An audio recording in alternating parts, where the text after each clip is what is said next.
Protecting the past at the expense of their future.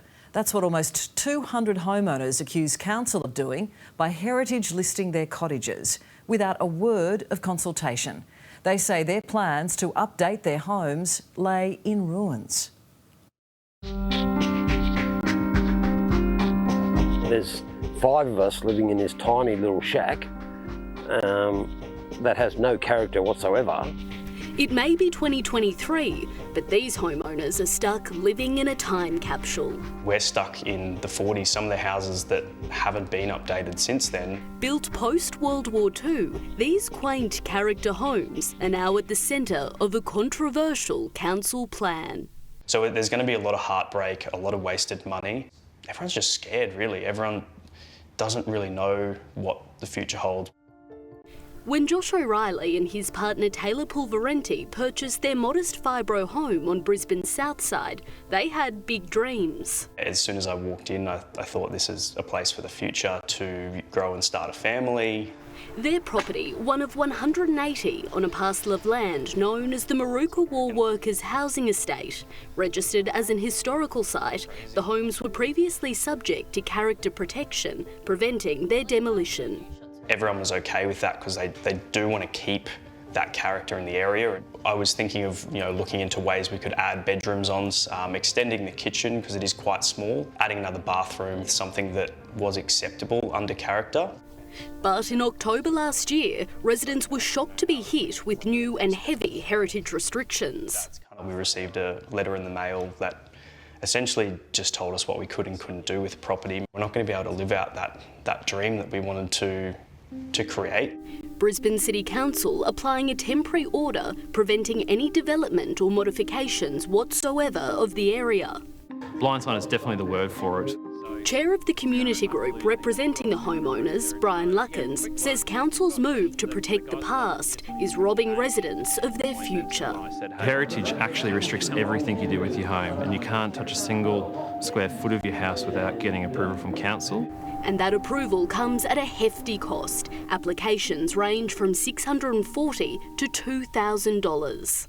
Things like fixing a roof tile, things like replacing a front step or a fence paling, we now have to apply to the council and pay a fee just for the privilege to replace that or rebuild something. The same goes for even minor modifications inside residents' homes. Almost everything could now require council input, including hanging a picture, painting or installing a new tap. Just to seek advice from council can cost upwards of $1,000 and approval can take up to 12 months. Doing even a basic change to your home costs even more than your annual rates. Meeting every fortnight since October last year, 140 members of the community banding together, petitioning for change.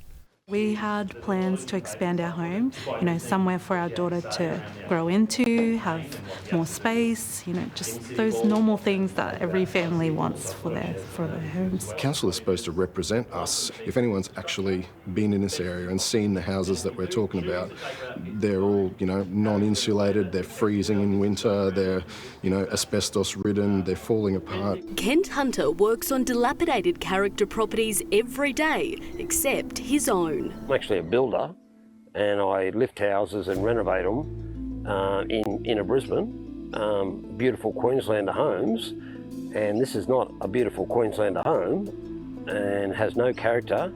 Kent and his wife Kim were in the process of having extension plans approved by council when they got the news. We weren't notified, we weren't given any forewarning. We were pretty annoyed. We were shocked. Yeah. The family of 5 left with few options but to sell. I mean, this is a 3-bedroom, 1-bathroom, little tiny house. You can't fit a growing family in this house. This decision itself has cost us as a community nearly $18 million worth of our own home prices. It generates nearly $600,000 worth of revenue for council. Initially supporting the protection of the war homes, Maruka councillor Steve Griffiths voted in favour of the new heritage zoning. But after speaking with infuriated residents, he now believes the temporary measure should be removed. I think we've gone too far. I think the Heritage Committee have gone too far. We need the Lord Mayor and the planning chairperson to come out here and meet with us. And I would even encourage the Heritage Committee to come out here and meet with residents and see the direct impact. In a statement to A Current Affair, Chair for Planning and Suburban Renewal Councillor Adam Allen said, "Flip-flopping local councillor Steve Griffiths is all over the place on heritage protection. First he claimed credit for protecting the Maruka war homes, and now he's opposing their protection. It is important locals know that the current protection is only temporary as we undertake further consultation." What I've learnt with Brisbane City Council is that consultation is tokenistic. My concern is that Brisbane City Council has never overturned a heritage decision. I really think that they need to show some empathy, come out to the area, actually talk to us, see what we want.